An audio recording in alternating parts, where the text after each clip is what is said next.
Hello दोस्तों, welcome to my YouTube channel. तो आज हम करने वाले हैं क्लास 12 केमिस्ट्री के D block and F block तत्व के इंपॉर्टेंट क्वेश्चन। तो सबसे पहले डी ब्लॉक तत्व का फर्स्ट क्वेश्चन देख लेते हैं। डी ब्लॉक तत्व किसे कहते हैं? डी ब्लॉक को कितने भागों में बांटा गया है? आंसर है वे सभी तत्व जिनमें विभेदी इलेक्ट्रॉन, संयोजी इलेक्ट्रॉन, अंतिम इलेक्ट्रॉन बाह्यतम कक्ष से आंतरिक डी उपकक्षक में प्रवेश करते हुए डी ब्लॉक तत्व कहलाते हैं। इन तत्वों के धरातल अवस्था में या ऑक्सीकरण अवस्था में डी उपकक्षक अपूर्ण पाए जाते हैं। ऐसे तत्वों को संक्रमण तत्व कहते हैं। ये तत्व एस और पी ब्लॉक तत्व के लक्षणों को दर्शाते हैं। डी ब्लॉक को निम्न 4 श्रेणियों में बांटा गया है। सब फर्स्ट संक्रमण श्रेणी। इस श्रेणी में SC21 से ZN30 तक 10 तत्व उपस्थित होते हैं। इन तत्वों में विभेदी इलेक्ट्रॉन 3D उपकक्षक में प्रवेश करते हैं। यह श्रेणी आवर्त सारणी के चौथे आवर्त में स्थित है। सेकंड संक्रमण श्रेणी। इस श्रेणी में Y3 से CD48 तक 10 तत्व उपस्थित होते हैं। इन तत्वों में विभेदी इलेक्ट्रॉन 4D उपकक्षक में प्रवेश पाते हैं। यह श्रेणी आवर्त सारणी के 5वें आवर्त में स्थित है। इसके बाद थर्ड संक्रमण श्रेणी। इस श्रेणी में LA57 से HG80 तक 10 तत्व उपस्थित होते हैं। इन तत्वों में विभेदी इलेक्ट्रॉन 5D उपकक्षक में प्रवेश पाते हैं। यह श्रेणी आवर्त सारणी के 6वें आवर्त में स्थित है। इसके बाद फोर्थ संक्रमण श्रेणी। इस श्रेणी में SC89 से UUB1 112 तक 10 तत्व उपस्थित होते हैं। इन तत्वों में विभेदी इलेक्ट्रॉन 6D उपकक्षक में प्रवेश पाते हैं। यह श्रेणी आवर्त सारणी के 7वें आवर्त में स्थित है। इन सब में जो भी हमने अंडरलाइन किया है आप ये देख लीजिएगा। नेक्स्ट क्वेश्चन है ZN CD व HG संक्रमण तत्व नहीं है, क्यों? क्योंकि संक्रमण तत्व वही होते हैं जिनके डी उपकक्षक पूर्ण रूप से भरे ना हो, इलेक्ट्रॉन से पूर्ण रूप से भरे ना हो। तो ये इलेक्ट्रॉन से पूर्ण रूप से भरे हुए हैं डी उपकक्षक इनके, तो इसलिए ये हमारे संक्रमण तत्व नहीं है। इन सभी तत्वों के धरातल की अवस्था में डी उपकक्षक पूर्ण रूप से भरे हुए हैं, इलेक्ट्रॉन से पूर्ण रूप से भरे हैं। अतः ये डी ब्लॉक के तत्व संक्रमण तत्व नहीं है, क्योंकि डी ब्लॉक के वही तत्व संक्रमण तत्व कहलाते हैं जिनके डी उपकक्षक इलेक्ट्रॉन से पूर्ण रूप से ना भरे हो। इसके बाद नेक्स्ट क्वेश्चन है Cu2+ Zn+ में संक्रमण तत्व अथवा संक्रमण आयन कौन कौन से हैं? तो आंसर है Cu29 का इलेक्ट्रॉनिक विन्यास करने पर हमारा डी उपकक्षक में 10 इलेक्ट्रॉन है। तो जब भी डी उपकक्षक पूर्ण रूप से भरा हो तो हमारे संक्रमण तत्व नहीं होते, तो इसलिए यह संक्रमण तत्व नहीं है। इसके बाद नेक्स्ट है Cu+ में एक इलेक्ट्रॉन बाहर चला जाएगा, तो इसमें भी डी उपकक्षक हमारा पूर्ण रूप से भरा है, तो ये भी संक्रमण आयन नहीं है। यहाँ पर आयन है और यहाँ पर तत्व है, इसका मतलब यहाँ पर कोई चार्ज नहीं है, इसलिए ये तत्व है और इस पर चार्ज है, तो ये आयन है। इसके बाद नेक्स्ट है Cu2+ का इलेक्ट्रॉनिक विन्यास करने पर 2 इलेक्ट्रॉन बाहर जाएंगे तो डी उपकक्षक में 9 इलेक्ट्रॉन रह जाएंगे, तो ये पूर्ण रूप से नहीं भरा है, इसलिए ये संक्रमण आयन है। इसके बाद सेकंड है ZN30 का इलेक्ट्रॉनिक विन्यास करने पर डी उपकक्षक में 10 इलेक्ट्रॉन होंगे, यहाँ पर 10 कर लेना। डी उपकक्षक पूर्ण रूप से भरा है तो 4s2 है, तो ये संक्रमण तत्व नहीं है। इसके बाद सेकंड है ZN+ में एक इलेक्ट्रॉन बाहर चला जाएगा यहाँ से, तो एक इलेक्ट्रॉन बाहर गया तो 4s में 1 है, तो 3D10 अभी भी कंप्लीट भरा हुआ है, इसलिए यह भी संक्रमण आयन नहीं है। इसके बाद सेकंड है ZN2+, इसमें भी डी उपकक्षक पूर्ण रूप से भरा है, तो ये भी संक्रमण आयन नहीं है। इसके बाद सेकंड क्वेश्चन है हमारा डी ब्लॉक तत्व अथवा संक्रमण तत्व के परमाणु त्रिज्या की व्याख्या कीजिए। आंसर है 2 बार हो गया, तो आंसर है डी ब्लॉक की परमाणु त्रिज्या निम्न व्यवहार दर्शाती है। फर्स्ट है डी ब्लॉक की परमाणु त्रिज्या S और P ब्लॉक की त्रिज्या के मध्य पाया जाता है। सेकंड है डी ब्लॉक के किसी भी श्रेणी में मध्य तक जाने पर परमाणु त्रिज्या में लगातार कमी होती है, क्योंकि मध्य तक परमाणु क्रमांक बढ़ने के साथ साथ नाभिकीय बल में वृद्धि होती जाती है। मध्य तक डी उपकक्षक में अयुग्मित इलेक्ट्रॉन पाए जाते हैं, अतः मध्य तक प्रतिकर्षण बल कार्य करता है। इसके बाद थर्ड है डी ब्लॉक के किसी भी श्रेणी में मध्य के बाद परमाणु त्रिज्या में लगातार होने वाली कमी में थोड़ी थोड़ी रुकावट उत्पन्न होती है, क्योंकि मध्य के बाद डी उपकक्षक में अयुग्मित युग्मित इलेक्ट्रॉन होते जाते हैं। फलस्वरूप प्रतिकर्षण बल बढ़ता जाता है, जो नाभिकीय बल को कम कर देता है। इसके बाद फोर्थ है डी ब्लॉक को किसी भी श्रेणी में अंतिम तत्व डी उपकक्षक पूर्ण रूप से भरा होता है, फलस्वरूप प्रतिकर्षण बल सर्वाधिक हो जाता है जो नाभिकीय बल को समाप्त कर देता है। अतः किसी भी श्रेणी में अंतिम तत्व परमाणु त्रिज्या अचानक बढ़ जाती है, अंतिम तत्व की परमाणु त्रिज्या अचानक बढ़ जाती है। इसके बाद एक नोट है, डी ब्लॉक, यदि डी ब्लॉक तत्व के अथवा संक्रमण तत्व आयनिक त्रिज्या की व्याख्या पूछी जाए तो उत्तर में परमाणु त्रिज्या की व्याख्या देनी होगी। इसके बाद सेकंड क्वेश्चन है, डी ब्लॉक तत्व के क्वथनांक व गलनांक की व्याख्या कीजिए। आंसर है पॉइंट में लिखने हैं। तो फर्स्ट पॉइंट है हमारा, डी ब्लॉक तत्व अथवा संक्रमण तत्वों का गलनांक, क्वथनांक व गलनांक प्रतिनिधि तत्वों से अधिक पाया जाता है। इसके बाद सेकंड पॉइंट है हमारा, डी ब्लॉक के किसी भी श्रेणी में मध्य तक जाने पर क्वथनांक व गलनांक में लगातार वृद्धि होती जाती है, क्योंकि मध्य तक जाने पर डी उपकक्षक में अयुग्मित इलेक्ट्रॉनों की संख्या बढ़ती जाती है, जिस कारण तत्वों का धात्विक गुण भी बढ़ता जाता है। इसके बाद थर्ड पॉइंट है हमारा, डी ब्लॉक के किसी भी श्रेणी में मध्य के बाद क्वथनांक व गलनांक घटते हैं, क्योंकि मध्य के बाद डी उपकक्षक में अयुग्मित इलेक्ट्रॉनों की संख्या घटती जाती है, जिस कारण तत्व की धात्विक गुण भी घटता जाता है। ठीक। इसके बाद नेक्स्ट क्वेश्चन है, डी ब्लॉक तत्व अथवा संक्रमण तत्वों की ऑक्सीकरण अवस्था की व्याख्या कीजिए। आंसर को आपको पॉइंटों में लिखना है। तो पॉइंट 1 है हमारा, डी ब्लॉक के तत्व भिन्न भिन्न ऑक्सीकरण अवस्था दर्शाते हैं। पॉइंट 2, डी ब्लॉक के तत्व शून्य ऑक्सीकरण अवस्था भी दर्शाते हैं। फॉर एग्जाम्पल के लिए NiCO4 में Na का OH संख्या शून्य होता है। एंड थर्ड पॉइंट हमारा, डी ब्लॉक के तत्व +1 +2 OX भी दर्शाते हैं। फॉर एग्जाम्पल CuCl2 में Cu का OS +1, CuCl2 में Cl का OS +2।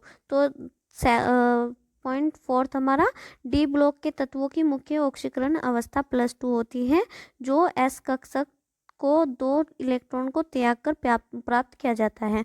फिफ्थ पॉइंट है हमारा, डी ब्लॉक के तत्व +3, 4, 5, 6, 7 व +8 भी दर्शाते हैं। फॉर एग्जाम्पल FeCl3 में Fe का OS +3, ये +3 कर लेना, +3। इसके बाद 6 पॉइंट है हमारा, डी ब्लॉक के तत्व अधिकतम OS क्लोराइड व ऑक्साइड यौगिक में दर्शाते हैं। फॉर एग्जाम्पल Ni5 में Na का OS +5, NiO6 में Na का OS +6। 7 पॉइंट जो है हमारा, डी ब्लॉक का तत्व ऑक्सीकरण +8 OS दर्शाता है। And then next question, D block तत्वों के अथवा संक्रमण तत्वों के आयनन एंथैल्पी की व्याख्या कीजिए। तो आंसर है आयनन एंथैल्पी, किसी भी परमाणु की बाह्यतम कोश से यानी कि बाह्यतम कक्ष से इलेक्ट्रॉन को बाहर निकालने हेतु आवश्यकता ऊर्जा आयनन एंथैल्पी अथवा आयनन ऊर्जा कहलाती है, अथवा आयनन ऊर्जा का मान द्वितीय आयनन एंथैल्पी से कम पाया जाता है, जबकि आयनन एंथैल्पी का मान तृतीय आयनन एंथैल्पी से कम पाया जाता है। फर्स्ट पॉइंट है, डी ब्लॉक के तत्वों की आयनन एंथैल्पी S ब्लॉक के तत्वों से अधिक, जबकि P ब्लॉक तत्वों से कम पाई जाती है। इसके बाद नेक्स्ट क्वेश्चन, डी ब्लॉक तत्वों के किसी भी श्रेणी में मध्य तक जाने पर परमाणु क्रमांक बढ़ने के साथ साथ नाभिकीय बल भी बढ़ता जाता है, अतः मध्य तक आयनन एंथैल्पी लगातार वृद्धि होती जाती है। इसके बाद नेक्स्ट पॉइंट, डी ब्लॉक तत्वों के किसी श्रेणी में मध्य के बाद परमाणु क्रमांक बढ़ने के साथ साथ नाभिकीय बल भी बढ़ता जाता है, किंतु डी उपकक्षक में युग्मित इलेक्ट्रॉन के कारण प्रतिकर्षण बल बढ़ता जाता है, जो नाभिकीय बल को कम करता है, अतः मध्य के बाद आयनन एंथैल्पी कम होती जाती है। इसके बाद नेक्स्ट पॉइंट, डी ब्लॉक को श्रेणी में ऊपर से नीचे आने पर नाभिकीय बल घटता जाता है, किंतु थर्ड व फोर्थ श्रेणी में तत्वों का नाभिकीय बल कम होने की अपेक्षा अधिक होता है, क्योंकि थर्ड और फोर्थ श्रेणी में La से SAC F ब्लॉक के तत्व उपस्थित होते हैं, अतः थर्ड व फोर्थ श्रेणी के तत्वों का आयनन एंथैल्पी फर्स्ट व सेकंड श्रेणी के तत्वों से अधिक होता है। इसके बाद नेक्स्ट क्वेश्चन, डी ब्लॉक तत्व अथवा डी ब्लॉक तत्वों से निर्मित यौगिक रंगहीन होते हैं, कारण बताइए। इस क्वेश्चन को एक और तरीके से पूछ सकता है, जो कि है संक्रमण तत्व तथा संक्रमण तत्वों से निर्मित यौगिक व जलीय विलयन अथवा आयन रंगहीन होते हैं। व्याख्या कीजिए। आंसर है डी ब्लॉक के तत्व अथवा संक्रमण तत्वों से निर्मित यौगिक या निर्मित आयन अथवा आयन रंगहीन होते हैं क्योंकि इनमें डी संक्रमण पाया जाता है। मोस्ट इम्पोर्टेंट है, डी संक्रमण पाया जाता है जिसके कारण ये रंगहीन होते हैं। व्याख्या है इसकी। जिन डी ब्लॉक के तत्व से निर्मित यौगिकों अथवा विलयन अथवा आयनों में डी उपकक्षक इलेक्ट्रॉन से अपूर्ण पाए जाते हैं वे प्रकाश ऊर्जा को अवशोषित करके डी संक्रमण के फलस्वरूप रंग उत्पन्न करते हैं। इस संक्रमण में निम्न ऊर्जा का डी उपकक्षक से इलेक्ट्रॉन प्रकाश ऊर्जा को अवशोषित करके उच्च ऊर्जा के डी उपकक्षक में प्रवेश करता है। इस प्रक्रिया के फलस्वरूप रंग उत्पन्न होता है। ऐसे आयन अथवा ऐसे विलयन अथवा ऐसे यौगिक जिनमें डी उपकक्षक D0, DS व D10 के रूप में पाए जाए, इनमें डी संक्रमण नहीं होता अथवा इस प्रकार के आयन विलयन वे यौगिक रंगहीन यौगिक होते हैं।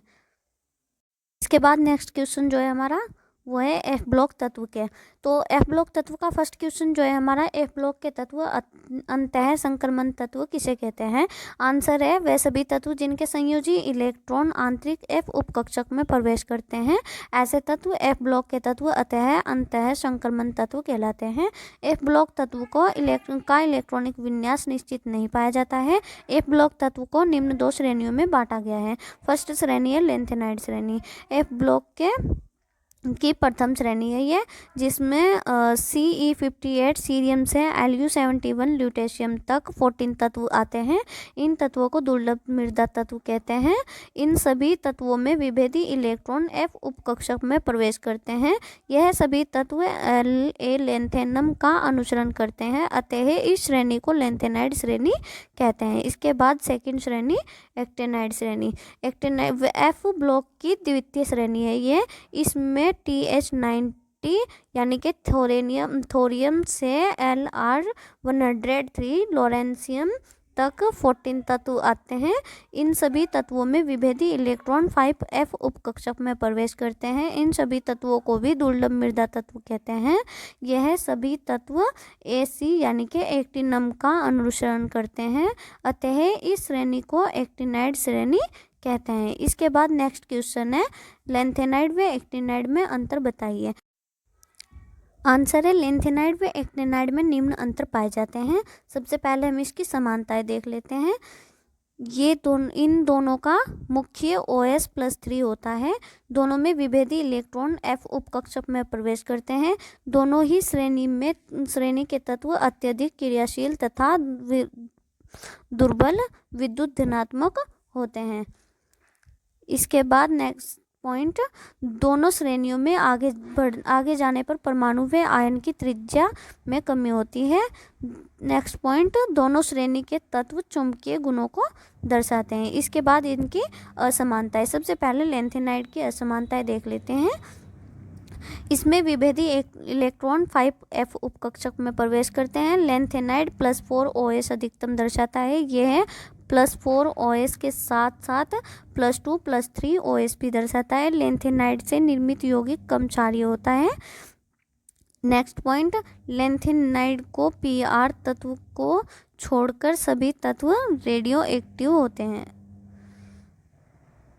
नेक्स्ट पॉइंट, लेंथेनाइड तत्व जटिल यौगिक का निर्माण नहीं करते हैं। इसके बाद एक्टिनाइड की असमानताएं देख लेते हैं। इसमें विभेदी इलेक्ट्रॉन 5s उपकक्षक में प्रवेश करते हैं। एक्टिनाइड अधिकतम +7 OS दर्शाता है। यह है +7 OS के साथ साथ +2 +3 +4 व +5 +6 OS भी दर्शाते हैं। इसके बाद एक्टिनाइड में निर्मित यौगिक अधिक क्षारीय होते हैं। एक्टिनाइड के सभी तत्व रेडियो एक्टिव होते हैं।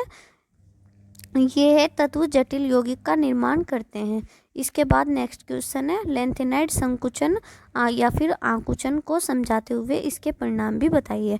आंसर है लेंथेनाइड श्रेणी में Ce से Lu तक जाने पर परमाणु क्रमांक बढ़ता जाता है, किंतु कोषों की संख्या नहीं बढ़ती है, जिस कारण Ce से Lu तक जाने पर नाभिकीय बल बढ़ता जाता है। फलस्वरूप Ce से Lu तक लगातार परमाणु त्रिज्या में कमी होती है। इसी होने वाली कमी को लेंथेनाइड संकुचन अथवा लेंथेनाइड आकुंचन कहते हैं। इसके परिणाम प्रभाव तो फर्स्ट है परमाण्विक त्रिज्या व आयनिक त्रिज्या। फर्स्ट पॉइंट में लेंथेनाइड संकुचन का प्रभाव किसी श्रेणी के परमाणु त्रिज्या व आयनिक त्रिज्या पर पड़ता है। अतः श्रेणी में आगे जाने पर जहाँ परमाणु त्रिज्या आयनिक त्रिज्या बढ़नी होती है वहाँ ये दोनों त्रिज्याएं कम होती है।